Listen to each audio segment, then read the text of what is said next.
Welcome to Navigating the Vortex, a deep dive, big picture analysis of contemporary geopolitics and geoeconomics. Today, Berlin steps up to replace Washington as guarantor of European security. Critical first steps have been taken by the new German government, but much remains to be done to rise to the twin challenges of Trump and Putin. Two statements from world leaders this week bear closer examination. On May 27, U.S. President Donald Trump took to his Truth social media channel to proclaim that if it wasn't for him, lots of really bad things would have already happened to Russia. The following day, the German Chancellor, Friedrich Merz, announced that his country would assist Ukraine in developing long-range missiles to deploy against targets inside Russia. Both statements are quite extraordinary. Even by Trump's own standards, the public declaration by a sitting U.S. president that he is protecting the Russian president, Vladimir Putin, is unprecedented. Putin is an indicted war criminal who has been waging a war of aggression against Ukraine for more than 3 years after having illegally annexed Crimea over a decade ago. There can now be no doubt left that the US has become an unreliable ally for Ukraine and its European partners. This is the context in which Merz's announcement of increasing defense cooperation with Ukraine becomes significant. While Trump continues to chase an impossible deal with Putin, even after threatening to abandon his mediation efforts less than 10 days ago, Germany has doubled down on Ukraine's defense. Not only that, but as the EU's largest and NATO's second largest economy, Germany is now also aiming to turn its Bundeswehr into the strongest conventional army in Europe. Its most senior military officer, Carsten Breuer, has published plans for a rapid and wide-ranging expansion of defense capabilities. Germany is finally beginning to pull its weight in European defense and security policy. This is absolutely critical to the credibility of the EU in the face of the threat from Russia. Berlin has the financial muscle and the technological and industrial potential to make Europe more of a peer to the US when it comes to defense spending and burden sharing. This will be important to salvage what remains of NATO in light of a highly probable American downscaling, if not complete abandonment, of its past security commitments to the alliance.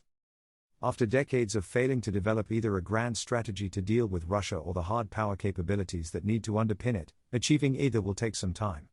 But it is important to acknowledge that some critical first steps have been taken by the new German government. For Germany, and much of the rest of Europe, the investment in more defense capabilities does not simply require producing more ammunition or procuring more advanced defense systems. These are important, but what is also needed is a significant investment in developing manpower. This means either finding more volunteers or reintroducing conscription, which is now no longer a taboo in Germany. Deploying a whole new brigade to Lithuania is an important signal to NATO allies about Germany's commitment to the alliance. It is also a clear signal to Russia that Germany finally is putting its money where its mouth is when it comes to containing the threat from Russia, which has grown significantly since the beginning of the Kremlin's full-scale invasion of Ukraine in February 2022. The 3 years of Russia's war against its neighbor have also highlighted the threat that Russia poses beyond Ukraine's borders.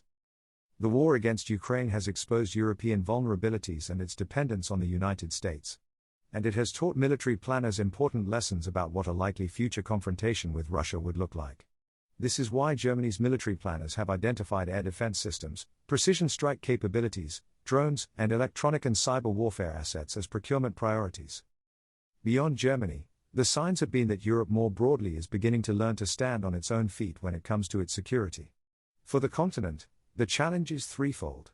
It needs to beef up its defense spending in light of the ongoing war against Ukraine and Russian threats to expand it further. Europe also needs to come to terms with the dismantling of the transatlantic alliance by Trump. And, finally, there is a growing populist surge that threatens the very foundations of European democracy and has the potential to undermine European security and defense efforts. This has been given extra fuel by the alignment of Trump's America First MAGA movement with Putin's Russia. These are enduring challenges with no quick fixes. The first test of this apparent newfound European mettle will be the war in Ukraine. Giving Ukraine permission to use long-range missiles against targets in Russia is not a new development. Such a move was first taken by the then US President, Joe Biden, in November 2024 when he authorized Ukraine to launch limited strikes into Russia using US-made long-range missiles, followed by similar authorizations from London and Paris at the time, but not Berlin. Now, as then, how effective this will be depends not only on how many actual missiles Ukraine has but also on whether US intelligence sharing will continue, which is crucial for targeting. What's more, effectiveness will also be difficult to measure. In a best-case scenario, Ukraine will now be able to stave off Russia's reportedly impending summer offensive. The Kremlin has already indicated its displeasure and ratcheted up its nuclear saber rattling. Trump, meanwhile, remains all talk when it comes to putting any pressure on Russia. By contrast, the Europeans, for once, are much more action-orientated, which is another indication of the increasing rift across the Atlantic. This does not mean an end to transatlantic relations and pragmatic cooperation, as demonstrated by the meeting between the U.S. Secretary of State, Marco Rubio, with his German counterpart, Johann Wadifel, which happened almost simultaneously with Trump's and Merz's statements. What it does mean, however, is that Europe's security now entirely depends on whether key players on the continent can muster the will to mobilize the resources required to defend the continent against an aggressive foe to the east. Berlin and other European capitals seem to have recognized at long last that this needs to happen.